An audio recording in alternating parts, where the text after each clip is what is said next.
Hello everyone, कैसे हैं आप सब लोग। स्वागत है आप लोगों को एक बहुत ही प्यारे चैप्टर में जिसका नाम है इंटरनेशनल ऑर्गेनाइजेशन, हिंदी में अंतरराष्ट्रीय संगठन। देखो, ये जो पीपीटी है, ये पीपीटी भले ही इंग्लिश में हो लेकिन मैं आपको हिंदी में भी बताऊंगा। और सबसे मजेदार बात, जो हमारे नोट्स हैं जो आपको फ्री में मिलने वाले हमारे व्हाट्सएप कम्युनिटी पे, उसका नीचे डिस्क्रिप्शन में लिंक है, लेकिन वो जो नोट्स है वो हिंदी और इंग्लिश दोनों में है। जी हाँ बालको, इसके साथ साथ और सुन लो। देखो, ये जो एक लॉन्ग फॉर्मेट वीडियो है, अगर आपको इसकी एनिमेटेड शॉर्ट वीडियो चाहिए तो इस आई बटन पे क्लिक करो, नीचे कमेंट में चले जाओ, दोनों ही जगह जो है आपको शॉर्ट वीडियोस मिल जाएगी। ये एक वन शॉट सीरीज है। तो आइए बिना टाइम वेस्ट करे स्टार्ट करते हैं इंटरनेशनल ऑर्गेनाइजेशन, अंतरराष्ट्रीय संगठन। हाँ जी, तो कुछ भी स्क्रीनशॉट लेने की जरूरत नहीं है, मैं ऑलरेडी जो है आप लोगों को पीडीएफ दे दूंगा। सबसे पहला सवाल है, व्हाई इंटरनेशनल ऑर्गेनाइजेशन, हमें अंतरराष्ट्रीय संगठन की जरूरत क्यों है। तो आइए कुछ डिबेट पे बात कर लेते हैं, कुछ डिबेट देख लेते हैं इंटरनेशनल ऑर्गेनाइजेशन को लेकर क्या डिबेट हुए हैं। देखो यार, कुछ लोग कहते हैं बिल्कुल डिफरेंट कॉन्ट्रास्ट कहते हैं। कुछ लोग कहते हैं इंटरनेशनल ऑर्गेनाइजेशन होना चाहिए और कुछ लोग कहते हैं नहीं भाई साहब ये नहीं होना चाहिए। क्या कहते हैं लोग? बाय क्रिटिसिज्म कहते हैं, some argues that UN is ineffective and in resolving crisis, कि भैया यूएन जो है वो बात नहीं रही, यूएन जो है इंटरनेशनल क्राइसिस को रोक नहीं पाता है। और कुछ लोग कहते हैं भैया कि नहीं, यूएन जो है एक बहुत ही ज्यादा ग्लोबल पीस और कॉपरेशन के लिए बहुत इंपॉर्टेंट है। तो दो मुंह दो बातें, कुछ लोग कहते हैं यूएन सही नहीं है और कुछ लोग कहते हैं यूएन बहुत सही है। आइए कुछ देखो, ये कोट है, ये कोट एग्जाम में नहीं आते हैं लेकिन अगर आप लिख के आओगे तो आपके मार्क्स अच्छा मिलेगा। अगर क्वेश्चन ये आता है व्हाई इंटरनेशनल ऑर्गेनाइजेशन, तो भैया हमारे जो है डैग एक बहुत जनरल सेक्रेटरी थे, वो कहते हैं the UN was not created to take humanity to heaven, कि भैया इंसानियत को जन्नत पे ले जाना, इंसानियत को जन्नत पे ले जाना ये यूनाइटेड नेशन का काम नहीं है, बल्कि उसका काम तो ये है कि नरक से बचाना। क्या काम है उसका? कि भैया but to save it from hell, कि भैया यूएन का काम नहीं है स्वर्ग में ले जाना, यूएन काम है नरक से बचाना। और हमारे इंडिया के शशि थरूर जी कहते हैं क्या, टेकिंग इज बेटर देन, आजा भैया, taking is better than war, UN में be boring but prevent battlefield, कि भैया भले ही वॉर की बात करें तो यूएन बोरिंग होता है पर बैटलफील्ड झगड़ों को रोकता है। मतलब यूएन जो है भले ही वॉर ना रोक सके पर छोटे मोटे झगड़े तो वो रोक ही लेता है। ठीक है जी, आगे बात करते हैं भैया, आखिर why do we need international organisation. ठीक है, समझ में आगे, कुछ लोग तारीफ करते हैं कुछ लोग बुराई करते हैं, लेकिन सच में हमें इंटरनेशनल ऑर्गेनाइजेशन की आवश्यकता क्यों है, व्हाई वी नीड। तो यहां पे बोलता है preventing war and ensuring peace, भैया युद्ध को रोकने के लिए हमें अंतरराष्ट्रीय संगठन की आवश्यकता क्यों है, युद्धों को रोकने के लिए, वॉर को रोकने के लिए। ठीक है जी, और क्यों चाहिए भैया, providing platform for negotiation and diplomacy to avoid conflict, conflict को रोकने के लिए एक प्लेटफॉर्म चाहिए ताकि हम वहां पे नेगोशिएट कर सके, बातचीत का रास्ता अपना सके। आगे हेल्प टू पीस कीपिंग, भैया पीस कीपिंग फोर्स या पीस कीपिंग होता है कि भैया मामा बनता रहे, नहीं मन रहा, नहीं। तो ये जो लड़ाई है ना, डांस लग रहा है, ये जो लड़ाई है ना, इस लड़ाई को रोकने के लिए जो है हमें यूनाइटेड नेशन चाहिए। अच्छा, और क्या करता है भैया हमारे पीस कीपिंग फोर्स, कई बार क्या होता है ना कि नहीं मान रहे हो तो दोनों को मारता है, तो भैया पीस कीपिंग फोर्स के लिए भी, युद्धों को रोकने के लिए खुद जंग में लड़ना पड़ता है, तो भैया वहां भी जो है हमें यूनाइटेड नेशन चाहिए। अच्छा, और क्यों चाहिए भैया United nation, addressing global issues, भैया बहुत सारी प्रॉब्लम ऐसी होती है जो एक अकेला देश सॉल्व नहीं कर सकता। कोरोना वायरस ले लो, तो भैया इतनी सारे अगर प्रॉब्लम है जिसको एक देश सॉल्व नहीं कर सकता, तो एक तो इंटरनेशनल स्टेज होना चाहिए जहां पे इन सभी प्रॉब्लम्स पे डिबेट हो सके, बात हो सके, इवन सॉल्यूशन भी हो सके। तो क्या करता है ये, जितने भी ग्लोबल इश्यूज को एड्रेस करता है, भले ठीक करे ना करे एड्रेस तो करता है। Some challenges are too large, इतने बड़े होते हैं कि इंडिविजुअल नेशन उसको ठीक नहीं कर सकता है, इसलिए ग्लोबल एफर्ट्स चाहिए, चाहे वो इन्वायरमेंटल क्राइसिस हो, चाहे वो क्लाइमेट चेंज हो, चाहे वो कोरोना वायरस हो, चाहे वो टेररिज्म हो। आगे बात करते हैं भैया, जैसे यहाँ पे क्लाइमेट चेंज का एग्जांपल ले रखा है, पेंडेमिक का एग्जांपल ले रखा है और टेररिज्म का एग्जांपल ले रखा है, आप ये एग्जांपल लिख के आ सकते हो। अच्छा जी, और क्यों चाहिए हमें इंटरनेशनल ऑर्गेनाइजेशन, आइए देखते हैं भैया। भैया डाला ना कि एक से भले दो, दो से भले तीन, तीन से भले 10, 15, 50, 100। तो भैया अगर आपको इकोनॉमिक कॉपरेशन करना है तो जाओ ना डब्ल्यूटीओ के पास, वर्ल्ड ट्रेड ऑर्गेनाइजेशन के पास, आईएमएफ के पास। भाई दुनिया में इनसे बड़ा कौन है? तो अगर आपको मिलके इकोनॉमिक कॉपरेशन करना है तो यूनाइटेड नेशन एक सबसे बड़ा प्लेटफॉर्म है। किसके लिए? कॉपरेशन के लिए। कौन से कॉपरेशन के लिए? यस, इकोनॉमिक कॉपरेशन के लिए। तो इकोनॉमिक कॉपरेशन को जो है बहुत ज्यादा सपोर्ट करता है, चाहे वो डब्ल्यूटीओ हो, चाहे वो आईएमएफ हो। कमेंट करके बताना डब्ल्यूटीओ और आईएमएफ की फुल फॉर्म। हाँ जी, आगे प्रोवाइडिंग फाइनेंशियल असिस्टेंट, अभी आपको जो है फाइनेंशियल असिस्टेंट देता है आईएमएफ और वर्ल्ड बैंक। ठीक है जी, और इंकरेज फॉरेन इन्वेस्टमेंट को इंकरेज करता है। और क्या करता है भैया, सिर्फ इकोनॉमिक नहीं, देखो यहां पे देखा जाए तो यहां पे जो है आपका पॉलिटिकल हो गया, यहां पे देखा जाए तो ग्लोबल हो गया, यहां पे देखा जाए तो इकोनॉमिकल हो गया। तो सिर्फ यही नहीं है पॉलिटिकल, ग्लोबल, इकोनॉमिकल, इसके साथ साथ सोशल, यस, सोशल इश्यूज जितने भी होते हैं, ह्यूमन राइट्स जो है उन सब को देखने का भी काम करता है। क्या करता है? Promoting human rights and social justice, ये भी काम करता है। सामाजिक न्याय, अगर हिंदी में बताऊं तो भैया सामाजिक न्याय को प्रोत्साहन देने का काम भी करता है। कैसे भैया? Work towards protecting individuals freedom, भैया किसी इंसान की आजादी को रोकने का काम करता है। आजादी को मतलब आजादी छिन ना जाए उसको रोकने का काम करता है। और क्या करता है भैया? ऑर्गेनाइजेशन जो जैसे UNHRC, human rights council, human rights council, मानव राइट्स अधिकार काउंसिल, संगठन, संघ, तो मानव अधिकार संघ, ह्यूमन राइट्स काउंसिल जैसे संगठन हो गए। ये सारे संगठन जो है कौन बनाता है? यूनाइटेड नेशन बनाता है। तो बहुत सारे संगठन है जो ह्यूमन राइट्स को देखते हैं, वो करता है। अच्छा, providing legal action through the international court of justice, भैया अंतरराष्ट्रीय न्यायालय, अंतरराष्ट्रीय न्यायालय जो है इंटरनेशनल कोर्ट ऑफ जस्टिस, ये जितने भी कॉन्फ्लिक्ट होते हैं ह्यूमन राइट्स को लेके डायरेक्टली उसको देखता है। तो इससे बड़ी बात क्या होगी भैया? और क्या करता है भैया? Providing humanitarian and disaster relief, भैया मान लो कोई इंसानियत, मानवता की कोई प्रॉब्लम हो गई है, कोई डिजास्टर की प्रॉब्लम हो गई है, तो सारी प्रॉब्लम को जो अगर आप ठीक नहीं कर सकते, आपके देश में इतनी कैपेबिलिटी नहीं है, हम आपको ठीक करके देंगे। तो डिजास्टर मैनेजमेंट, ये इंसानियत को कुछ ठीक करने की चीज हो तो वो भी हम करके देते हैं, चाहे वो बाढ़ आ जाए, वॉर हो जाए, या कोई भी डिजास्टर हो जाए, उन सबको हम आपको शेल्टर, फूड, खाना देंगे, यूनाइटेड नेशंस। ठीक है, आगे बात करते हैं भैया।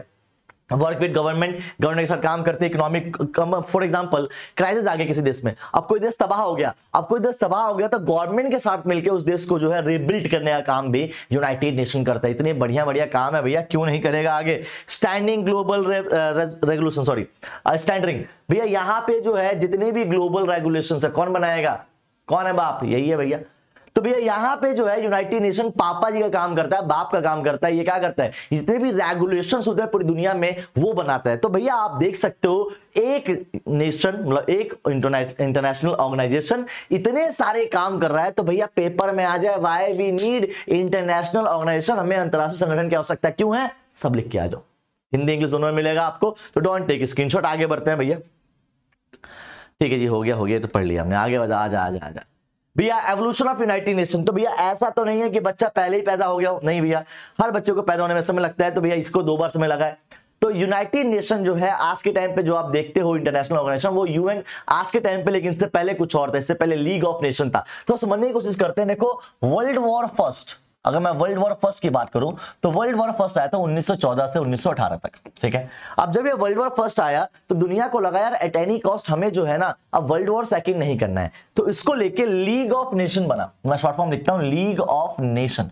तो लीग ऑफ नेशन बना, इसका कहना यह था कि भैया किसी भी हालत में जो है हमें वर्ल्ड वॉर सेकंड नहीं होने देना है। पर हिटलर की मेहरबानी हो, यूरोपीय कंट्रीज की साझेदारी हो, तो भैया वर्ल्ड वॉर सेकंड भी होगा। तो 1939 में, अगर मैं बात करूं 1939, तो 1939 से 45 तक जो है दुनिया में वर्ल्ड वॉर सेकंड भी हुआ। अब जब वर्ल्ड वॉर सेकंड हुआ तो ऑब्वियसली बात है इसका काम था लीग ऑफ नेशन का वर्ल्ड वॉर रोकना, वर्ल्ड वॉर ही हो गया, तो ऑब्वियसली बात है इसका कुछ काम बचा नहीं। लेकिन जब वर्ल्ड वॉर सेकंड खत्म हुआ तो दुनिया को लगा भैया अगर वर्ल्ड वॉर 3 हो गया तो भैया कुछ भी नहीं कर सकते हैं। तो इस चीज को रोकने के लिए इससे बड़े लेवल पे, लीग ऑफ नेशन से बड़े लेवल पे यूनाइटेड नेशन अंतरराष्ट्रीय संगठन की स्थापना होती है। यही बात हम यहां भी पढ़ने वाले हैं, एक बार देख लेते हैं जरा। Pre UN efforts for global piece, global piece के लिए दुनिया ने यूएन से पहले क्या क्या किया, देखते हैं क्या कहते हैं भैया। फर्स्ट वर्ल्ड वॉर मैंने आपको बताया था, फिर क्या बना? League of nation. भैया 1 नंबर का यहां पे आंसर रेडी करना है, क्या लीग ऑफ नेशन कब बना? सर हिंदी में बताओ, हिंदी इंग्लिश में नाम सेम ही है। लीग ऑफ नेशन बना था 1920 में, याद रखेंगे 1920 में। इन द सेंस अगर देखा जाए तो आपका 1914 टू 1980 आपका जो है वर्ल्ड वॉर चला फर्स्ट, उसके 2 साल बाद जो है आपका लीग ऑफ नेशन बना। ठीक है जी, आगे 1914 में वर्ल्ड वॉर चला, मैंने आपको बताया। 1920 में लीग ऑफ नेशन बना। इसके बाद ऑब्जेक्टिव क्या था भैया? किसी भी तरीके से इंटरनेशनल कॉन्फ्लिक्ट, जितने भी इंटरनेशनल कॉन्फ्लिक्ट है उसको रोकना पड़ेगा भैया, किसी भी हालत में वर्ल्ड वॉर सेकंड नहीं होना चाहिए। पर ऑब्वियसली बात है भैया मिलिट्री पावर जो है सारी डिसीजन लेती थी, तब जब मिलिट्री पावर डिसीजन ले रही तो भैया मत्था सबका गर्म होता है, आ जाओ जी कर लो वॉर। ठीक है, UN never join, US sorry कभी ज्वाइन ही नहीं हुआ। तो ऑब्वियसली बात है जब यूएस ज्वाइन नहीं हुआ तो ग्लोबल इन्फ्लुएंस जो रहा यूएस का सबसे ज्यादा आज भी है, उस वक्त भी था। तो ऑब्वियसली बात है वो सुना ही नहीं उसने, यूरोप के लोगों ने आपस में खेल लिया United nation, league of nation बना के बंद करो अब उसे। आगे बात करते हैं भैया, फिर क्या हुआ? वर्ल्ड वॉर सेकंड होने दिया भैया। अब होने दिया तो भैया सेकंड वर्ल्ड वॉर जो है बहुत ज्यादा स्ट्रॉन्गर ऑर्गेनाइजेशन की जो थी, जैसे मैंने बताया। उसके बाद बना हमारा क्या? 1939-45 के वर्ल्ड वॉर सेकंड के बाद। अब यहां पे एक बात देखने की जरूरत है कि जब 19 18 में जब आपका वर्ल्ड वॉर फर्स्ट खत्म हुआ, उसके 2 साल बाद लीग ऑफ नेशन बना, तो यहां कितना टाइम लगा? तो यहां पे जो है हमारे मतलब वर्ल्ड लीडर्स ने जो है समय नहीं गवाया। 1945 में अगर हमारा वर्ल्ड वॉर सेकंड खत्म होता है तो 1945 में ही हमारा यूनाइटेड नेशन बन जाता है। सर डेट बताना कब खत्म होता है? तो ये डेट आप सभी लोगों को पता होगी। सर हमें कैसे पता है? बहुत इंपॉर्टेंट डेट है हमारे इंडिया के लिए, 15 अगस्त। जी हाँ, 15 अगस्त 1947 को हमारा देश आजाद हुआ था, लेकिन 15 अगस्त 1945 को जापान ने ऑफिशियली जो है साइन कर दिया था पीस पे। तो जब पीस पे साइन कर दिया तो वर्ल्ड वॉर सेकंड 15 अगस्त 1945 को खत्म हुआ। ये डेट याद हो गई। तो 15 अगस्त में खत्म हुआ और यहां पे अक्टूबर में जो है आपका यूनाइटेड नेशन बन गया। समय लगाया ही नहीं हमने। सॉरी एकदम से बन गया? नहीं नहीं नहीं नहीं भाई साहब, कोई भी चीज एकदम से नहीं होती है। एक महीने में कोई ऑर्गेनाइजेशन नहीं बनता। अब यूनाइटेड नेशन की जो नींव है वो कई साल पहले, इन द सेंस 2-3 साल पहले से ट्राई होना स्टार्ट हो गई थी, लेकिन ऑफिशियली जो है यहाँ पे अक्टूबर में बना 1945। आगे देखते हैं क्या बोलना चाह रहा है। तो पहले 1941 में ट्राई किया गया था फ्रैंकलिन डी रूजवेल्ट ने। ठीक है भैया, कुछ तो चार्टर निकाला जाए, कुछ तो पोस्ट वॉर के बाद किया जाएगा। कैसे बना देखते हैं जरा एक बार भैया। पहले डिक्लेरेशन हुआ 1942 में। देखो सर ये सब जरूरत है? नहीं, ये सब जरूरत नहीं है, आपको बस बेसिक नॉलेज दे रहा हूं। तो जो मैं डेप्थ में जाऊंगा वो इंपॉर्टेंट है, इसके अलावा इंपॉर्टेंट नहीं है। तो पहले एक चार्टर बनाया गया कि भैया कुछ तो किया जाए। तो 1942 में डिक्लेरेशन किया गया कि हम यूनाइटेड नेशन बनाएंगे। ऑफिशियल फॉर्मेशन जो था 24 अक्टूबर 1945 को, याद रखिएगा। तो यहां पे डेट सिंपल है, 15 अगस्त को आपका वर्ल्ड वॉर सेकंड खत्म होता है और 24 अक्टूबर 1945 को जो है आपका यूनाइटेड नेशन बनता है। और सबसे बड़ी बात क्या है कि इंडिया भी जो है 5 से 6 दिन बाद 31 अक्टूबर 30 से 31 अक्टूबर को जो है इंडिया भी शामिल हो जाता है यहाँ पे। ये बहुत इजी बात है। मेन काम क्या था? ऑब्वियस सी बात है भैया, किसी भी हालत में जो है वर्ल्ड वॉर थर्ड को होने से रोकना है। सर 1945 में बना यूनाइटेड नेशन में कितने मेंबर्स थे? तो 51 मेंबर्स थे। कितने मेंबर्स थे भैया? 51 मेंबर्स थे। 2017 में अभी 193। ऑलमोस्ट जो है जितनी भी इंडिपेंडेंट कंट्री हैं, डेवलपिंग, अंडर डेवलप और डेवलप कंट्रीज हैं, वो सारी यूनाइटेड नेशन का आज के टाइम पे हिस्सा बनी हुई है। आगे बात करते हैं भैया, Why some countries got permanent seat in the United Council? अब भैया यहाँ पे जो है ABCRF, सर क्या बोला मैंने बोला ABCRF in the sense America, Britain, China, Russia, France. ABC तो सिंपल सी बात है। तो America, Britain, China, Russia, France, ABCRF के पास जो है 5 लोगों के पास परमानेंट मेंबर की पावर है। इन the sense permanent member in the sense कुछ लोगों को जो होता है ना, आप किसी पार्टी में जाओ फॉर्मल पार्टी में, तो आगे की जो चेयर होती है वो व्हाइट कलर की सोफा होता है रिजर्व। तो भैया यहाँ पे जो है 5 सीट रिजर्व कर रखी है उन 5 देशों के लिए जो दुनिया में सुपर पावर है। अमेरिका सुपर पावर है, सर ठीक है, सर ठीक है। ब्रिटेन सुपर पावर है, सर ठीक है।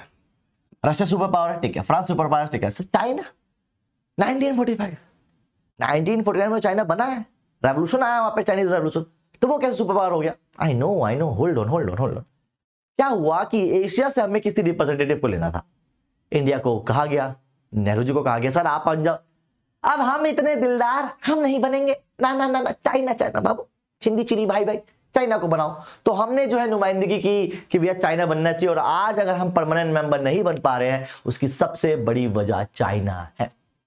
यही होते हैं पीठ पे घूपा, वो क्या कहते हैं उसे, जो भी मारने वाले लोग, समझ गए ना? हाँ।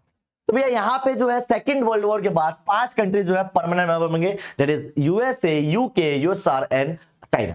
ठीक है, फ्रांस भी, सॉरी। उसके बाद जो है आगे आ जाओ, they played a crucial role in the allied victory. इन्होंने सबसे बड़ा रोल निभाया था, एक्सेप्ट चाइना। सुपर पावर थी पूरी दुनिया में। आगे बात करते हैं, यूएन एजेंसीज इंक्लूडेड। भैया पेपर में सबसे ज्यादा अगर एक नंबर का कुछ आता है तो यही आता है, यूनाइटेड नेशन में कितनी एजेंसीज हैं, क्या काम करती हैं, कैसे काम करती हैं। एक बार ध्यान से देखिएगा जरा भैया। सबसे पहले आता है WHO, वर्ल्ड हेल्थ ऑर्गेनाइजेशन। अब भैया WHO कैसे काम करता है, क्या काम करता है, ये आपको पता ही होगा। पूरी दुनिया में जितना भी हेल्थ से रिलेटेड इशू होता है वो सब इसको देखता है। अब चाहे भैया ये आपका कोरोना वायरस हो, चाहे आपका SARS हो, चाहे आपका HIV एड्स हो। अच्छा, अब यहाँ पे जो है सबसे मजेदार बात क्या होती है कि यहाँ पे क्लास 12th में ये नहीं पूछा जाता WHO कब बना, कहां बना, कौन से हेडक्वार्टर इसका। लेकिन मजेदार बात क्या है कि CUT में पूछा जाता है। तो हम आपको CUT के लिए इसका पढ़ाएंगे, लेकिन अभी नहीं, उसके लिए भी समय आएगा। आगे बात करते हैं भैया। तो भैया ऑब्वियस बात है वर्ल्ड ग्लोबल हेल्थ इश्यूज को देखता है। उसके बाद बनता है UNDP, United Nation Development Programme. बहुत इंपॉर्टेंट संगठन है। ये क्या करता है भैया, ये पूरी दुनिया में जितना भी इकोनॉमिक अब सोकल जो डाउनफॉल में है या इकोनॉमिक वीकेंड सेक्शन जो है, उन सबको डेवलपमेंट करता है। इन द सेंस आज के टाइम पे जो है सबसे ज्यादा काम यही करता है UNDP। United Nation Development Programme. इसके अलावा जो है United Nation Human Rights Commission, UNHRC, इसके भी आप फुल फॉर्म आए थे, ध्यान रखना भैया, WHO की फुल फॉर्म, UNDP की फुल फॉर्म, UNHRC की फुल फॉर्म। यूनाइटेड नेशंस क्या है भैया? ह्यूमन राइट्स कमीशन, ठीक है जी। आगे उसके बाद आ जाओ भैया, United Nation Higher Commission for Refugees, UNHCR। अब यहाँ पे जो है सबसे बड़ा प्रॉब्लम क्या है कि यहाँ पे HRC और यहाँ पे HCR है। तो देखो HR से बना human Rights commission, human Rights commission. यहाँ पे क्या होगा? High commission. तो हाई कमीशन रेफ्यूजीज, जिसके आने में आ रहा है उसका नाम रेफ्यूजीज है, ठीक है। तो हाई कमीशन रेफ्यूजीज, तो यहाँ पे एक क्या रखना, बस सिंपल सी बात है, HR से रखना ह्यूमन राइट्स। दूसरा वाला क्या होगा? हाई, ठीक है। दूसरा वाला क्या होगा? हाई कमीशन फॉर रेफ्यूजीज, ठीक है। इसके अलावा क्या बनता है भैया? UNICF, United Nation International Children's Emergency Fund. तो भैया ये क्या करता है पूरी दुनिया में जितने बच्चों की, क्योंकि भैया यूथ जो है आज के टाइम पे बहुत इंपॉर्टेंट है पूरी दुनिया के लिए। तो यूथ में कोई भी प्रॉब्लम, चाहे बीमारी हो, चाहे पैसा चाहिए, उनके डेवलपमेंट के लिए चाहिए, स्कूल चाहिए हो, तो उसकी हेल्प करता है United Nation International Children's Emergency Fund, ठीक है जी। एजुकेशन हेल्प कर देता है। इसके अलावा भैया आपका UNESCO, United Nation Educational Scientific Culture Organisation, UNESCO. आज के टाइम पे मैं मतलब बहुत लकी हूं, मुझे लगता है कि यूनेस्को का जो प्रोग्राम हुआ उसमें मैं कई बार गया हूं। एक दिन जो है यहाँ पे चीफ गेस्ट बन के जाऊंगा, भले बोल नहीं पा रहा हूं लेकिन उस दिन जरूर बोलूंगा। हाँ, तो यूनेस्को जो है पूरी दुनिया में फैला हुआ है, पूरी दुनिया में जितना भी इकोनॉमिक एंड सोशल वेलफेयर काम करता है वो यूनेस्को करता है। सबसे ज्यादा प्रीसियस और सबसे ज्यादा जो विख्यात अगर कोई है तो यूनेस्को ही है। लेकिन हाँ, यूनेस्को का एक प्रोग्राम था जो मैंने गलगोटिया में किया था। चलो जी आगे बात करते हैं। हो गया क्या? चलो मैं आपको एक होमवर्क देता हूं, आपको बताना है UNFCCC क्या है, ठीक है। तो भैया ये आपको कमेंट करना है यहाँ पे UNFCCC की फुल फॉर्म क्या है। बस आगे भैया मेन ऑर्गन्स, भैया अब यहाँ पे जो है यूनाइटेड नेशन किन ऑर्गन्स पे चलता है, तो मोटा मोटा जो है 5 ऑर्गन्स है। देखते हैं कौन कौन से ऑर्गन्स पे यूनाइटेड नेशन चलता है। सबसे बड़ा, सबसे पहला ऑर्गन जो है वो है आपका जनरल असेंबली। देखो यार, सुबह सुबह जब हम स्कूल जाते हैं तो प्रेयर करते हैं, वो एक असेंबली होती है जहां पे हम बैठ के बातें करते हैं, प्रेयर करते हैं, सब लोग इकट्ठा होते हैं। तो जनरल असेंबली हिंदी में से महासभा, क्या बोलते हैं हिंदी में से? महासभा। अब भैया एनी गेस क्या होता होगा? ऑब्वियस बात है भैया, असेंबली होती होगी, 193 कंट्रीज मिलते होंगे। जी हाँ, 193 कंट्रीज मिलते होंगे। क्या करते होंगे भैया? अब 193 मिलके समोसा तो खाएंगे नहीं, क्या करेंगे? वोटिंग करेंगे। तो जनरल असेंबली में जो है सारे लोग मिलते हैं। आपने देखा होगा एक जगह होती है जहां पे सब लोग बात करते हैं, वही है, सब लोग मिलके बात करते हैं, बैठते हैं। इसके साथ साथ सुनो सुनो सुनो, भी बहुत मजेदार है, इसके साथ साथ एक कंट्री से 5 रिप्रेजेंटेटिव जाते हैं। कितने जाते हैं भैया? 5 जाते हैं। ओ मतलब इंडिया के 5 लोग जाएंगे, 5 वोट? ना ना ना ना, 5 बंदे रिप्रेजेंटेटिव जाते हैं लेकिन वोट एक ही होता है। मतलब कहने का मतलब क्या है कि इंडिया फॉर एग्जांपल, चलो लेट्स से एग्जांपल कि भैया काली टी शर्ट पहननी चाहिए नहीं पहननी चाहिए, तो इंडिया के 5 लोग जाए तो 5 अलग अलग बातें नहीं करेंगे, एक ही बात करेंगे, या तो हाँ या ना। तो भैया 5 रिप्रेजेंटेटिव होते हैं लेकिन वोट कितना होता है? एक ही होता है। क्या काम करते हैं मेन? ये मेन काम करते हैं वोटिंग का। पूरे इंटरनेशनल ऑर्गेनाइजेशन में कौन संस्था में कितने पैसा जाएगा, कौन कौन से चुने जाएंगे देश, वो सारा काम जो है जनरल असेंबली में बैठ के किया जाता है। कितने होते हैं? 193 कंट्री, सारे मेंबर्स में पार्ट होते हैं। Each members can send up to 5 representative, 5 होते हैं पर सबके पास एक ही वोट होता है। Meet once in a year, एक बार मिलते हैं, पर साल में कभी बहुत इंपॉर्टेंट हो गया तो 2-3 बार मिल जाता है। अब देखो यहाँ पे लगेगा एक बार मिलते हैं, एक दिन में क्या कर लेंगे? भाई साहब मीटिंग एक है पर दिन एक नहीं है। वो जो है फॉर एग्जांपल 10 दिन के लिए, 15 दिन के लिए मिलेंगे, ऐसे मिलेंगे वो लोग, एजेंडा के हिसाब से मिलते हैं। तो अगर मीटिंग हो रही है तो समझ लेना कि 1-1.5 महीने की मीटिंग चलेगी, ऐसा छोटा मोटा मीटिंग नहीं होती। आगे फंक्शंस क्या क्या करते हैं, बहुत इंपॉर्टेंट है भी, discuss and recommend solution of global piece and security. दुनिया में जो भी प्रॉब्लम चल रही होगी उस पर डिस्कशन करेंगे, उस पर सॉल्यूशन निकालेंगे। अच्छा जी, और क्या करता है? पास द यूनाइटेड, भैया सबसे इंपॉर्टेंट क्या है? बजट, पैसा। तो यूएन के जितने भी बजट है वो यहाँ पे पास होता है। एक ही समझना, यूएन का बजट यहाँ पे पास का मतलब ये नहीं है कि ये लोग बैठ के जो है सब लोग 193 कंट्रीज डिसाइड करेंगे पैसा बनना, ऐसे तो बहुत हौच-पौच हो जाएगी। डिसाइड कुछ ही लोग करते हैं पर यहाँ पे पास होता है, इफ यस या नो। फॉर एग्जाम्पल इंडिया में बजट क्या मोदी जी पास करते हैं? नहीं, इंडिया में बजट जो है फाइनेंस मिनिस्टर पास करता है। उस तरीके से यूनाइटेड नेशन का जो बजट है वो 193 कंट्रीज मिलकर पास नहीं करती है, वरना कहेंगे जी मेरे पास ज्यादा पैसा होना चाहिए। तो यहाँ पे जो है बस सो कॉल्ड वोटिंग हो जाती है, एक जनरल डिस्कशन हो जाता है, पर ऑलरेडी जो बजट है वो कोई और बनाता है। कौन बनाता है? सेक्रेटरी की हेल्प से बनता है। आगे पढ़ेंगे हम लोग, ठीक है जी। इलेक्ट मेंबर्स और मैंने बताया था सिक्योरिटी काउंसिल हो नॉन परमानेंट मेंबर्स के, या आपके और भी इकोनॉमिक काउंसिल हो, बहुत सारी ऐसी काउंसिल होती हैं जिसके लिए मेंबर्स चाहिए होते हैं। तो मेंबर्स की जो वोटिंग होती है वो यही होती है। अच्छा जी, और क्या होता है भैया? और कुछ नहीं, बस यही है। सिक्योरिटी काउंसिल भैया सबसे ज्यादा इंपॉर्टेंट, हिंदी में से बोलते हैं सुरक्षा परिषद। भैया सुरक्षा परिषद सबसे इंपॉर्टेंट है, बहुत ध्यान सुनिएगा, कमर उमर सीधी कर लीजिएगा, ठीक है। सिक्योरिटी काउंसिल क्या काम करते हैं मैंने आपको बताया था, ABCRF, America, Britain, China, Russia, France, ये 5 जो है परमानेंट मेंबर्स है सिक्योरिटी काउंसिल के। पहली बात करते क्या है, पूरी दुनिया में जो है शांति स्थापित करते हैं। देखो आप लोग, आपके पास तलवार है, आपके पास कलम है, आपके पास डंडा है, सब पावरफुल है। मेरे पास बंदूक है, मैं ज्यादा पावरफुल हूं, सिंपल। तो भैया यहां पे जो है सबसे ज्यादा पावरफुल कौन है? सिक्योरिटी काउंसिल, क्योंकि इनके पास बंदूक है। सर बंदूक मतलब क्या है? इनके पास मिलिट्री पावर है, नाम में छुपा हुआ सिक्योरिटी काउंसिल। तो पूरी दुनिया में अगर कोई भी लड़ाई हो गई, पूरी दुनिया में अगर कोई भी थ्रेट हो गया, पूरी दुनिया में अगर कहीं भी आर्मी भेजने की जरूरत पड़ी, या पूरी दुनिया में सबसे ज्यादा इंपॉर्टेंट पावरफुल अगर मिलिट्री किसी के पास है तो UN की पीस कीपिंग फोर्स के पास है। भैया सोच के देखो कितनी बड़ी बात है। दुनिया की जितने भी कंट्रीज हैं उनमें से बहुत चुनिंदा लोगों को बुलाया जाता है और UN के पीस कीपिंग फोर्स में भेजा जाता है। कितनी बड़ी बात है भी है। हाँ, तो भैया सिक्योरिटी काउंसिल में जो है मोस्ट पावरफुल ऑर्गन्स होता है सुरक्षा परिषद, ठीक है। 5 मेंबर्स होते हैं, मैंने आपको बताया था, ABCRF। इसके अलावा 10 नॉन परमानेंट मेंबर्स होते हैं जो 2 साल के लिए चुने जाते हैं। I'm right or wrong? Yes, I'm definitely right कि भैया नॉन परमानेंट मेंबर जो इलेक्ट किए जाते हैं 2 साल के लिए। अच्छा, अभी आपको कमेंट करके बताना है, इंडिया जो है अभी हाल ही फिलहाल में, कुछ 1-2 साल पहले हाल ही फिलहाल में जो है यूनाइटेड नेशन का नॉन परमानेंट मेंबर बना था, वो कौन से ईयर में बना था, ये आपको कमेंट करना है। आगे बात करते हैं भैया। फंक्शंस क्या है मैंने आपको बताया था, maintain global piece and security, और क्या करता है, रिसॉल्व इंटरनेशनल कॉन्फ्लिक्ट को रिसॉल्व करता है, और क्या करता है, अथॉरिटी मिलिट्री एक्शंस, अगर जरूरत पड़ती है तो भैया मिलिट्री एक्शन लेता है, और क्या करता है भैया, इलेक्ट जजेस in the international court of justice. भैया सबसे बड़ी बात क्या है कि जो 5 परमानेंट मेंबर्स है, क्योंकि कॉन्फ्लिक्ट का काम है, इनका काम किसका? लड़ाई झगड़े का। अब लड़ाई झगड़े को सॉल्व कराने के लिए हमें एक जज भी चाहिए होता है। हर बार तो जो है तलवार से नहीं चलता, कई बार जो है कलम से भी चलता है। तो भैया अब हमें जज चाहिए, तो जज की जो सिफारिश होती है वो ABCRF, in the sense America, Britain, China, Russia, France, और नॉन परमानेंट से भी सुन लेंगे। तो जो 2 साल के लिए नॉन परमानेंट मेंबर्स होते हैं, इनसे भी सुन के जो है इंटरनेशनल कोर्ट ऑफ जस्टिस के जज डिसाइड होते हैं। सुनना ध्यान से, यहां पे सिक्योरिटी काउंसिल के साथ साथ सेक्रेटरी का भी उतना ही रोल प्ले होता है जितना सिक्योरिटी काउंसिल का होता है। ये सब मिलके, पुराने जजेस मिलके जज नियुक्त करते हैं, इलेक्ट करते हैं, ठीक है जी। आगे बात करते हैं भैया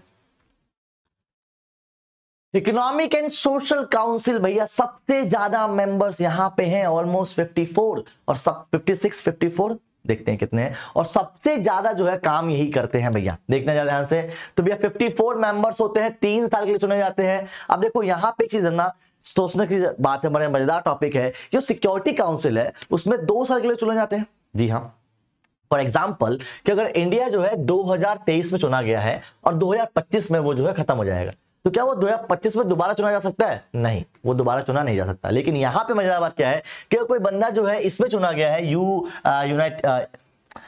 इकोनॉमिक एंड सोशल काउंसिल में, तो अगर मान लो कोई बंदा 2023 में चुना गया, 2026 में रिटायर हो रहा है, तो 2026 में दोबारा चुना जा सकता है। इन द सेंस यहां पे जो है दोबारा इलेक्ट करने का जो है प्रावधान है, लेकिन सिक्योरिटी काउंसिल में दोबारा इलेक्ट नहीं होगा। वो बाद में जब सर्कल घूम के आएगा तो आप होंगे, ऐसे नहीं हो सकते। आगे बात करते हैं भैया।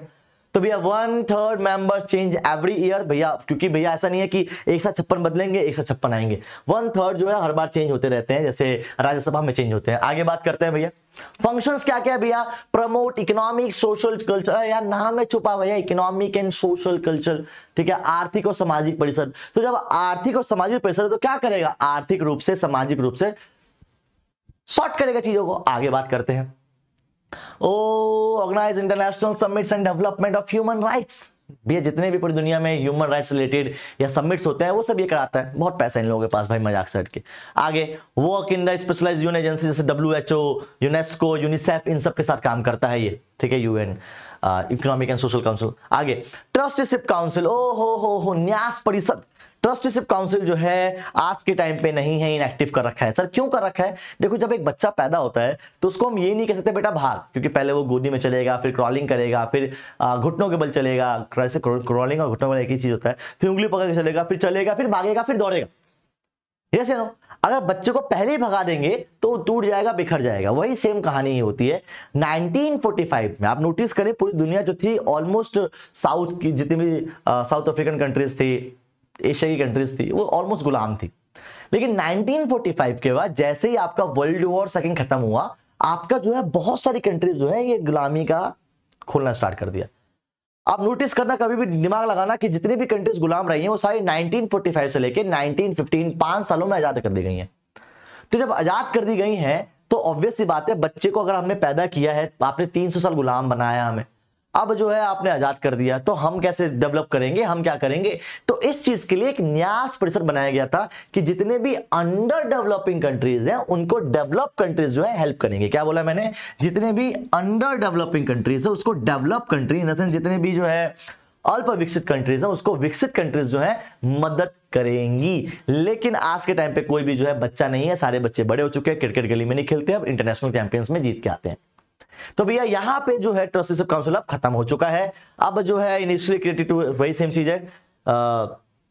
ओके ठीक है टेरिटरीज प्रोग्रेस करने के लिए, उनके गवर्नमेंट्स को बढ़ाने के लिए, उनको जो है अपलिफ्ट करने के लिए, उनको स्टेबल करने के लिए किया गया था, पर आज के टाइम पे ये है नहीं।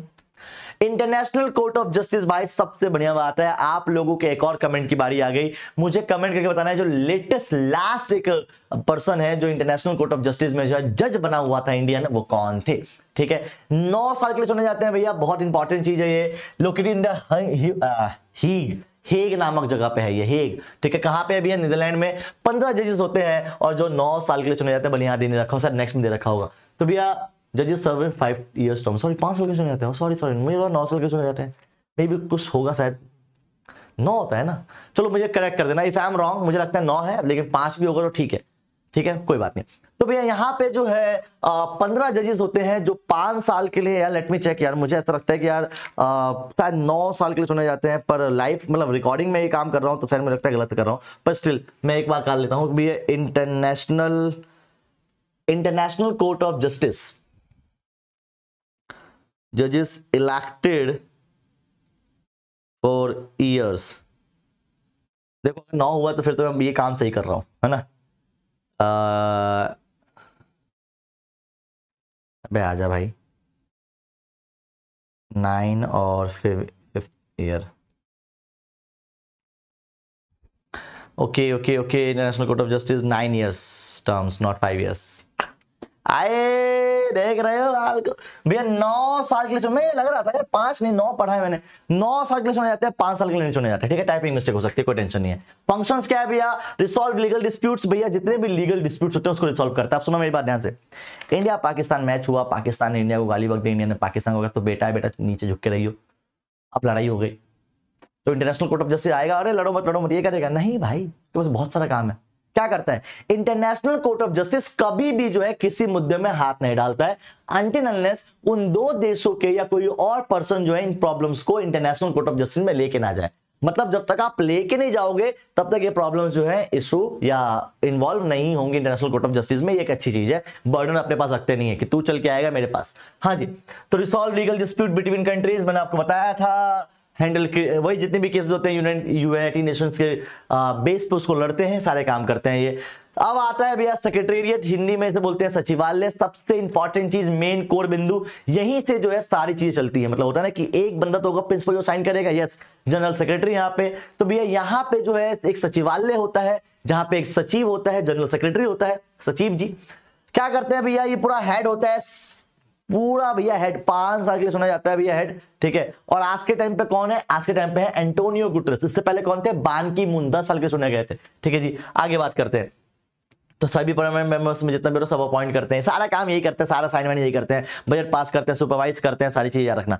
पेपर में बहुत ज्यादा जो है ये ऑर्गन्स, ये अंग पेपर में आते हैं, इसको पढ़ लेना बालको, नोट्स आपको मिल जाएंगे इजी पीजी में। आगे बढ़ते हैं भैया, कुछ एक काम करते हैं, reforms United nation after cold war. भैया कोल्ड वॉर कब खत्म हुआ भैया? 1990s में, 1990 में जो है जैसी सोवियत संघ टूटा वैसे ही आपका कोल्ड वॉर खत्म होता है। तो कोल्ड वॉर खत्म होने के बाद, सुनना ध्यान से, कोल्ड वॉर खत्म होने के बाद आके यूनाइटेड नेशन में क्या क्या चीजें चेंज करने को आई, हमें किन किन चीजों को बदलना पड़ेगा। और सबसे पहले बात करते हैं क्यों बदलना पड़ेगा। भाई कोल्ड वॉर खत्म हो गया, दुनिया में जो यूएसए बढ़िया है, यूएसआर बढ़िया है, ये डिबेट खत्म हो गई। दुनिया में जो आर्म रेस चल रही थी वो खत्म हो गया। तो ऑब्वियस सी बात है भैया, अब जब दुनिया बदल रही है तो यूनाइटेड नेशन को भी बदलना पड़ेगा। इसके अलावा अब वॉर नहीं होते हैं, ठीक है, क्या होता है फिर? ग्लोबल वार्मिंग होती है। अब वॉर नहीं होते हैं, टेररिज्म होता है। अब वॉर नहीं होती है, पॉवर्टी होता है। अब वॉर नहीं होती है, माइग्रेशन होता है। तो बहुत सारी जो है नई नई प्रॉब्लम्स दुनिया में उठ के आ रही हैं। तो भैया आपको यूनाइटेड नेशन में रिफॉर्म्स करने पड़ेंगे, ठीक है, समझ में आ गया। और बताओ और क्यों करने पड़ेंगे? अरे भैया जब आपका कोल्ड वॉर खत्म हुआ तो 15 नए देश बने थे, तो उनको रिप्रेजेंट भी तो करना पड़ेगा, कुछ तो बदलना पड़ेगा, ठीक है। एशिया की कंट्रीज डेवलप्ड हो रही हैं तो कुछ तो चेंज करोगे, ठीक है। तो भैया ये सारी चीजें जो थी इतनी सारी दुनिया के सामने आ गई कि भैया हमें जो है आपको यूनाइटेड नेशन में रिफॉर्म्स करने ही पड़ेंगे। कि भैया एवरी ऑर्गेनाइजेशन नीड्स रिफॉर्म्स। भैया मेरे पापा कहते हैं बात, परिवर्तन जो है इंसान का प्रकृति का नियम है, चेंजेस आर ऑलवेज पॉजिटिव। तो भैया बदलने तो पड़ेंगे। The world has changed significant after 1945। 1945 का जो दुनिया बहुत ज्यादा चेंज हो गई थी, तो हमें भी ये चेंज करना पड़ेगा। There is no consensus of how and when reforms of United Nations allow delay with the decision making। भैया आज के टाइम पे जो है यूनाइटेड नेशन का काम जो वॉर को करना था वो वॉर को देखना नहीं हो गया है, ठीक है जी। आगे की एरिया ऑफ यूएन रिफॉर्म्स, कहाँ हमें रिफॉर्म्स करने चाहिए देखते जरा एक बार। 2 जगह reforms in the structure and process. सबसे पहले स्ट्रक्चर बदलो यार, खराब स्ट्रक्चर है, इसको बदलो। अच्छा जी, the biggest focus has been focus on the security council. सुरक्षा परिषद में सबसे बड़ी प्रॉब्लम है ये जो 5 परमानेंट मेंबर्स हैं, यही 5 क्यों होंगे, इनको बदलो। या तो ये भी हटा दो या और कंट्रीज को भी ला दो। तो भैया ये सबसे पहले चेंज करो। अच्छा जी, बोला क्या भैया, डिमांड या तो एक्सपेंड कर दो या परमानेंट नॉन परमानेंट मेंबर्स खत्म ही कर दो, कोई टेंशन, ये झंझट ही मत पालो। आजा, और क्या करना है भैया, call to increase the representative of Asia, Africa and South America. भैया इन लोगों को तो बुलाओ, ये भी तो कहीं जी रहे होंगे। सर एशिया से है तो पहले था ना, अब तो जापान हमसे पहले डेवलप्ड कंट्री है, एशिया का नंबर 1 कंट्री डेवलप्ड है, वो क्यों नहीं है भैया? सवाल तो बहुत सारे आते हैं ना। आगे, गरीब हैं हम लोग इसलिए नहीं है शायद। वेस्टर्न कंट्रीज को भी इन्वॉल्व करो भैया, उन्होंने भी बहुत हेल्प किया है हमारे यूनाइटेड नेशंस में। अच्छा जी, expand of union role in global issues. भैया ग्लोबल इश्यूज में अपने आप को बढ़ाओ। कब तक लड़ाई लड़ाई लड़ाई, हो गया लड़ाई, अब ग्लोबल इश्यूज में अपने आप को आओ, उसको ठीक करो। क्या क्या करें भैया, some countries want United to play a biggest role peace and security mission. भैया बहुत ज्यादा बिगेस्ट रोल करना पड़ेगा आप लोगों को। Other believes the UN should focus more on humanitarian, मानवता पे काम करना चाहिए, हेल्थ पे काम करना चाहिए, सोशल वेलफेयर पे काम करना चाहिए, ह्यूमन राइट्स पे काम करना चाहिए। तो यहाँ पे कुछ लोग मानते हैं भैया और सिक्योरिटी लेके आओ, क्या पूरा कवच बना दे दुनिया के बाहर, क्या लेके आए? कुछ लोग कहते हैं नहीं भैया, आप जो है पीस कीपिंग फोर्स पे काम करो, आप जो है इंसानियत पे काम करो, आप जो है ग्लोबल वार्मिंग पे काम करो, क्लाइमेट चेंज पे काम करो, ह्यूमन राइट्स पे काम करो, ठीक है जी। व्हाई द रिफॉर्म्स नीड, काहे जरूरत है भैया? मैंने आपको बताया था काहे जरूरत है। कोल्ड वॉर खत्म हो गया, और काहे जरूरत है भैया? सोवियत यूनियन कोलैप्स हो गया, ठीक है, और काहे जरूरत है? चाइना नया, चाइना हो गया, इंडिया हो गया, पूरी दुनिया में डेवलप कर रहे हैं भैया, इसलिए जरूरत पड़ेगी। अच्छा, और काहे जरूरत पड़ेगी भैया? इंडिया पार्ट बन गया भी है उसका। अच्छा, मैनी न्यू कंट्रीज, बहुत सारी नई कंट्रीज जो है बन गई भी है। 1945 था 51 कंट्रीज थी, 193 कंट्रीज। अरे भाई इतनी सारी कंट्रीज आ गई हैं, तो जब नई नई कंट्रीज आई हैं तो नए नए एक्सपेक्टेशन भी तो आएंगे, उसको कौन देखेगा? चलो करो चेंज भाई, करो, जरूरत आ चुकी है, बहुत जल्दी करो, ठीक है जी। चलो हो जाएगा। और बताओ, और टेररिज्म आ चुका है। अच्छा, कुछ सवालों के जवाब है जो मैं आप लोगों से पूछना चाहूंगा, जवाब दे देना। ये क्या अभी न्यू चैलेंजेस फेस करने के लिए यूएन सक्षम है? यस या नो में कमेंट कीजिएगा। Is the security council still relevant to today's multipolar world? क्या अभी भी सिक्योरिटी काउंसिल की जरूरत है? यस या नो में जवाब दीजिएगा। Should new powerful country be added to security council? क्या और भी पावरफुल कंट्रीज को सिक्योरिटी काउंसिल का हिस्सा बनना चाहिए? यस या नो में जवाब दीजिएगा। Does the UN need structural change in a function better? क्या हमें और भी स्ट्रक्चर चेंज करने पड़ेंगे? यस या नो में जवाब दीजिएगा, ठीक है जी। तो yes yes yes, no no no, ऐसे जवाब देना। आगे बात करते हैं भैया, reforms of the union security. भैया क्या सिक्योरिटी काउंसिल में रिफॉर्म करें? 2 कर दो, 2 कर दो। एक तो हटा दो भैया आपका जो है सो कॉल परमानेंट या नॉन परमानेंट मेंबर, और दूसरा माँ की कसम है जी। जी माँ की कसम, माँ की कसम, मां की कसम कहां है भाई? सिक्योरिटी काउंसिल में है। मां की कसम को अंग्रेज लोग बोलते हैं वीटो, वीटो, वीटो। सर मां की कसम क्या है पता ना? तेरी मां की कसम है, प्लीज ये काम कर दियो। शिट यार, मां की कसम दे दी भाई, अब तो करना पड़ेगा। वीटो पावर भी कुछ ऐसी करता है। क्या करता है जी veto power? Veto power for example सभी कंट्रीज ये कह रही हैं कि ये काम होना चाहिए, सब कह रहे हैं भैया काले कपड़े पहनने चाहिए, चाइना ने कहा चिंग चोंग चल सफेद, वीटो करता हूं मैं। तो भैया किसी भी फैसले को, सुना ध्यान से, किसी भी फैसले को जो है रोकने का, प्रिवेंट करने का काम करता है वीटो, और पूरी दुनिया में सिर्फ और सिर्फ 5 कंट्रीज के पास है वीटो पावर। तो समझो क्या है वीटो पावर? प्रिवेंट, किसी नियम को रोकने का काम करता है। फॉर एग्जांपल एक नियम है कि इंडिया को सिक्योरिटी काउंसिल का हिस्सा होना चाहिए। 193 कंट्रीज में से 192 कंट्रीज ने कहा होना चाहिए, होना चाहिए, होना चाहिए, होना चाहिए। चाइना ने कह दिया वीटो, तो नहीं होगा। ये तो बड़ी खतरनाक पावर है। हाँ, किसी भी चीज को प्रिवेंट करने के लिए, लेकिन हाँ प्रिवेंट करने के लिए, करने के लिए नहीं कि तेरी माँ की कसम छत से कूद जा। अबे पागल है क्या, मैं क्यों कूदूं? तेरी माँ की कसम छत से मत कूदियो। हाँ अब नहीं कूदूंगा। तो रोकने का काम करता है। माँ की कसम जो है कोई काम करवाती नहीं है कि तेरी माँ की कसम आई लव यू बोल। अरे क्या कर रहा हूं मैं लाइव क्लास में। हाँ तो भैया यहाँ पे जो है वीटो पावर क्या करता है? प्रिवेंट करता है, ना कि किसी चीज को। मतलब ये नहीं कह सकता चाइना कि भैया मैं वीटो करता हूं कि पाकिस्तान को, नहीं कर सकते। वीटो पावर रोकता है, करवाता नहीं है। तो भैया इस वीटो पावर को खत्म करो यार, ये सबको दो, है ना। ये तो अनलिमिटेड पावर दे दी तुम लोगों ने। तो क्या बोलना चाह रहा है भैया? Concern raise about the security council. Security council को ठीक करो भैया, किसी भी हालत में क्या करो, no reflect the current global issues. पहली बात तो ये कि ग्लोबल रियलिटीज जो आज के टाइम पे है उसको जो है ये एड्रेस नहीं करता। सबसे ज्यादा पैम्पर करते हो आप सिक्योरिटी काउंसिल को, और सिक्योरिटी काउंसिल को उसका पता भी नहीं है, तो उसको ठीक करो। Decision made by the western interest. अरे भैया वेस्ट, अमेरिका, ब्रिटेन, चाइना हटा दो, अमेरिका, ब्रिटेन, रशिया, फ्रांस, भाई सारे वेस्टर्न कंट्रीज हैं। तो सारे वेस्टर्न कंट्रीज अपने फायदा उठाने के लिए करते हैं काम, और कुछ तो करते नहीं है। ठीक है, लैक ऑफ फेयर रिप्रेजेंटेटिव भी नहीं है, तो अब हटाना पड़ेगा भैया। 1992 में जो है जनरल असेंबली में रेजोल्यूशन लिया रिफॉर्म्स के लिए। ठीक है, तुम्हें बदलना है, बदलना है। अब देखो यार, हम एक छोटे से यूट्यूब चैनल पे हम बड़ी बड़ी बातें कर रहे हैं, तो यूनाइटेड नेशन ने नहीं की होगी बात, की है बिल्कुल। उन्होंने रिफॉर्म्स के लिए बहुत सारी बातें की। क्या बात की भैया? UNG official organise that the security council structure was outdated, कि भैया वो आउटडेटेड हो चुका है। UN secretary general Kofi Annan 1997 में जो लॉन्च किया था कि ठीक है हम जो सिक्योरिटी काउंसिल में हम रिफॉर्म्स करेंगे। अच्छा जी, तो अच्छी बात है। Propose criteria of the new security council, कि भैया ठीक है एक प्रपोज क्राइटेरिया लेके आते हैं, अगर आप ये पूरा कर दो तो आप सिक्योरिटी काउंसिल के मेंबर बन जाओगे। हैं ये क्या है? सुनो मेरी बात, तुम मुझे पसंद करते हो? Do you like me? If yes तो चांद तोड़ के लाना पड़ेगा। ला दोगे? हाँ नहीं ला पाओगे ना तो तुम मुझे पसंद नहीं करते। I hate you. तो क्या बोल रहे हो? यही बोल रहा है ये भी। भैया सिक्योरिटी काउंसिल को जो चार्जशीट है ना कि ये पूरा कर दो, भाई कुछ ऐसा बना दिया है कि हर कंट्रीज में कोई ना कोई कमी हो जाती है। देखने क्या चीज है भैया। भैया कंट्रीज जो है परमानेंट नॉन परमानेंट मेंबर्स जो है ऐसे होने चाहिए। कैसे? मेजर इकोनॉमिक पावर होना चाहिए। India have a major economic power, Japan has a major economic power. ठीक है जी, टिक टिक टिक है। और क्या करना चाहिए भैया? Military power, major military power. अरे इंडियन आर्मी बिल्कुल है जी। आगे और देखते हैं क्या चीज है भैया। Significant financial contribution to UN. यहां अटक गए हम, यहां जापान हमसे आगे है। कोई बात नहीं, एक दो तो हो गए, तीसरा देख लेते। Has a large population. यार बच्चा बता देगा इंडिया की पॉपुलेशन कितनी है। हाँ जी, आगे। Have a strong record of democratic, अरे ह्यूमन राइट्स, डेमोक्रेसी खून में बसता है जी, लोकतंत्र हमारे। ये सब तो ठीक है, यहां पे हम अटक गए। ठीक, जापान जो इनमें से किसी एक में अटक गया। ज्योग्राफिकल भी अच्छा होना चाहिए, बड़ा होना चाहिए, डेमोक्रेटिक होना चाहिए। तो इन्होंने ऐसा क्राइटेरिया बनाया कि हर कोई देश बहुत ज्यादा फिट नहीं हो पा रहा है इसमें। ठीक है जी, जियोलॉजिकल और कल्चरल डाइवर्सिटी होनी चाहिए वहां पे। आगे चैलेंज इन सिलेक्शन में क्या चैलेंज आ रहा है देख लेते हैं एक बार। What level of economic military, तुम कैसे कह सकते हो भैया मेरी इकोनॉमिक मिलिट्री पावर कम है उसकी ज्यादा है। तो सारे चैलेंजेस थे, ज्यादा इंपॉर्टेंट है नहीं है। आगे बढ़ते हैं भैया, next topic the veto power debate. मैंने आपको बताया था, मां की कसम आगे भैया।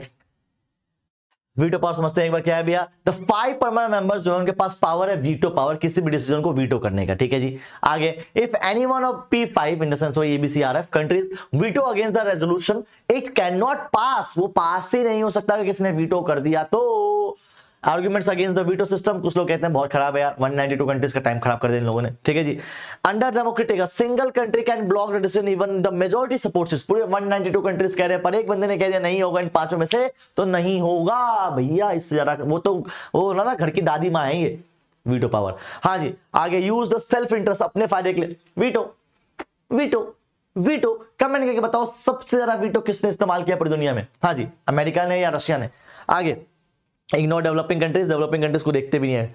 पाँव की जुत्ती हो तुम मेरी, ऐसे सोचते हैं लोग। हाँ जी, आगे आगे आगे, why veto power still exist, क्यों है पाव, अबे जिन्होंने बनाया उनके पास है तो क्यों नहीं होगी भैया, बिल्कुल वो तो प्रिविलेज ले रहे हैं उस चीज का। ठीक है, परमानेंट मेंबर्स जो चाहती नहीं वीटो पावर देना, भाई साहब क्यों नहीं होगा, पेपर में नहीं आता है ये सब, छोड़ो छोड़ो छोड़ो छोड़ो। इंडिया एंड यूनाइटेड नेशन, भाई बहुत ज्यादा पेपर में आता है, बहुत ज्यादा पेपर में आता है। सुनिए ध्यान से, इंडिया जो है हमेशा सपोर्ट करता है, इन द सेंस अगर आपका 24 अक्टूबर को जो है यूनाइटेड नेशन बना है, तो वैसे मैंने आपको कमेंट करने को कहा था 24 अक्टूबर को यूनाइटेड नेशन बना है, तो भैया 31 या 30 अक्टूबर को जो है इंडिया मेंबर बन गया इसका। ठीक है जी, तो हमने हमेशा सपोर्ट किया। हम जो है हमेशा मानते हैं कि भैया जो डेवलपिंग है, कॉपरेशन है, यूनाइटेड नेशन हमारा बहुत हेल्प करता है, हम भी यूनाइटेड नेशन की बहुत हेल्प करते हैं या करेंगे। आगे, India major concern security council reforms, India चाहता था कि सिक्योरिटी काउंसिल में जो है मेजर कंसर्न हो, चेंज हो, लैक ऑफ रिप्रेजेंटेटिव है, कहीं नहीं हो पाता। ऑब्वियस बात है, हम ही लोग चाहते हैं कि भैया हमारे पास डेमोक्रेसी अच्छा है, हमारे पास सब कुछ अच्छा है, हमें परमानेंट मेंबर बनाओ, पर हमें बनाने नहीं दिया जाता है। सिक्योरिटी काउंसिल जो है हमसे जो है अनचेंज रहती है, वो चेंज अपने आप को नहीं करती है। ठीक है जी, और कुछ 65 में टोटल मेंबर्स जो थे, एक्सपेंड 11 से 15 बट परमानेंट मेंबर्स। ठीक है, क्या होता है ये सुनिएगा, 1965 में जो थे पहले 11 मेंबर्स था, वो 15 हो गए, 15 इन द सेंस 10 नॉन परमानेंट चुने गए, लेकिन फिर भी परमानेंट मेंबर को छेड़ा नहीं गया। ठीक है, तो मोर डेवलपिंग कंट्रीज जो है इसमें इन्वॉल्व होनी चाहिए, ये बात कहना चाह रहे, ज्यादा इंपॉर्टेंट है नहीं ये भी। आगे बढ़ते हैं भैया, इंडिया का जो है पीस कीपिंग फोर्स में या किसी भी कंट्रीब्यूशन में क्या रोल प्ले, ध्यान सुनना। इंडिया जो है यूनाइटेड नेशन में बहुत ज्यादा रोल प्ले करता है, पीस कीपिंग फोर्स, शांति के दूत है हम लोग, तो भैया सब शांति के दूत हैं, तो भी ऑब्वियस बात है पीस कीपिंग फोर्स में हमेशा सपोर्ट किया हमने यूनाइटेड नेशन का। इसके अलावा India has never miss any financial contribution of UN, भले ही हमारे पास पैसा कम हो, लेकिन हमने जो है यूएन के सभी बजट में पैसा दिया है जितना उन्होंने मांगा है, हमने हमेशा कंट्रीब्यूट किया है। आगे, as the world largest democracy India believe should have the greatest role of global decision, भैया दुनिया की जो है इतनी सारी आबादी हमारे यहाँ में रहती है, 140 करोड़ 1.25 करोड़ की आबादी हमारे यहाँ रहती है, तो ऑब्वियस सी बात है भैया हमें जो है डिसीजन मेकिंग में हिस्सा बनना चाहिए। आगे, India claim the permanent members, मैंने आपको बताया था क्यों, आपको बताना है भैया इंडिया परमानेंट मेंबर क्यों होना चाहिए, सर मैंने बता दिया। पॉपुलेशन सबसे अच्छी है, हमारा जो है बहुत ज्यादा हम डेमोक्रेटिक हैं, इसके अलावा जो है पूरी दुनिया में बहुत पॉपुलर भी हैं, लार्जेस्ट डेमोक्रेसी है, ये सारी बातें। इकोनॉमिक और हमारा इकोनॉमिक ग्रोथ भी अच्छा है, हम जो है एशिया में डेवलपिंग कंट्रीज में से आते हैं और बहुत ज्यादा सुपर डेवलपिंग में जा रहे हैं अभी हम लोग तो। ठीक है जी, सारी बातें बोल दी मैंने। रूल ऑफ इंटरनेशनल डिप्लोमेसी हमने हमेशा साथ दिया है, हमने हमेशा पीस कीपिंग फोर्स का, हमेशा रिफॉर्म्स का साथ दिया हम लोगों ने। ठीक है जी, वो हमेशा सारे फोरम्स में गए हैं, हमने जो है strong record in United initiatives, United initiative में सबसे ज्यादा जो है हमने कंट्रीब्यूट किया, सबसे ज्यादा नहीं कह सकते पर हाँ सबसे आगे बढ़ के हमने कंट्रीब्यूट किया, ये बात हम कह सकते हैं। ये सारी बातें जो है आप पेपर में लिख के आओगे, याद रखना भैया पेपर में लिखने की जरूरत पड़ेगी इसमें कि कौन कौन सा कंट्रीब्यूशन जो है हमारा है, कौन सा हमारा कंट्रीब्यूशन नहीं है, चाहे हमारा हेल्थ हो, एजुकेशन हो, क्लाइमेट चेंज हो, हमने हमेशा जो है साथ दिया है। ठीक है जी, और पीस कीपिंग फोर्स में हमेशा साथ दिया है। ठीक है, अब यहाँ पे जो है इसको ज्यादा खींचते, क्योंकि बहुत ज्यादा खींच रहे हैं इसको, अब हम खींचने की जरूरत नहीं है, हो जाएगा। अब कौन अपोजिट है भैया, पाकिस्तान हमारे अपोजिट है, आ रहे हैं इंडिया को नहीं मिलना चाहिए, अब वर्ल्ड कप नहीं जाना है, वो चैंपियनशिप है उनकी हालत खराब हो गई। ठीक है, न्यूक्लियर कैपेबिलिटी हमारे पास है तो भी हमें नहीं होना चाहिए, मतलब क्या है, मतलब हम जो है न्यूक्लियर पावर वाले हैं तो नहीं होना चाहिए, ऐसे कुछ लोग कहते हैं, है ना। चाइना भी हमें सपोर्ट नहीं करता। ठीक है, तो भैया यहाँ पे जो है challenge of getting permanent members हमारे पास बहुत प्रॉब्लम आती है, ये भी हमारे टॉपिक में इतना इंपॉर्टेंट नहीं है, वही सेम बातें मैंने रिपीट कर दी थी यूनाइटेड पावर। ठीक है, अब ये आज के टाइम पे यूनाइटेड नेशन जो है uni power world in the sense so called America और यूनाइटेड नेशन क्या साथ साथ है। यस, अभी आज के टाइम पे क्या चल रहा है सिनेरियो, आज के टाइम पे सिनेरियो ये चल रहा है कि भैया यूएन जो है सबसे ज्यादा यूएस का रिप्रेजेंटेटिव होकर बैठ चुका है, इन द सेंस जो यूएस चाहता है वही जो है सबसे ज्यादा यूनाइटेड नेशन करता है, मतलब यूएस यूनाइटेड स्टेट ने जो कहा वो यूनाइटेड नेशन करता है।